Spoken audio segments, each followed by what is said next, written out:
सदैव सत्यासोबत। शहादा शहरात प्रसिद्ध वक्ते शरद पोंक्षे यांचे सावरकरांवर व्याख्यान संपन्न, मान्यवरांची उपस्थिती। प्रसिद्ध नाट्य कलावंत शरद पोंक्षे यांच्याद्वारे स्वातंत्र्यवीर सावरकर आणि हिंदू राष्ट्र या विषयावर आपली मतं मांडली। सदरचा कार्यक्रम सकल हिंदू समाज शहादाद्वारा आयोजित करण्यात आला होता।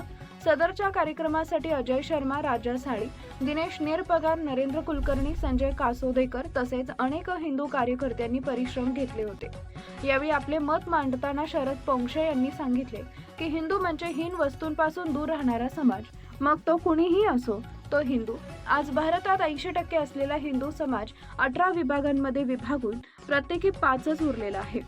दुसरीकडे मात्र स्वतःला अल्पसंख्याक म्हणून येणारा मुस्लिम समाज फक्त 20% असूनही स्वतःचं वेगळं अस्तित्व दाखवू शकत आहे। याला आपणच जबाबदार आहोत। त्यामुळे आता तरी एकत्र येऊन भविष्यातील वाटचाली करण्यासाठी गट तट विसरावेत व स्वधर्माचं रक्षण करावे।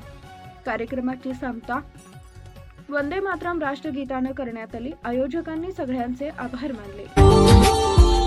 Subscribe now and press the bell icon. Never miss an update.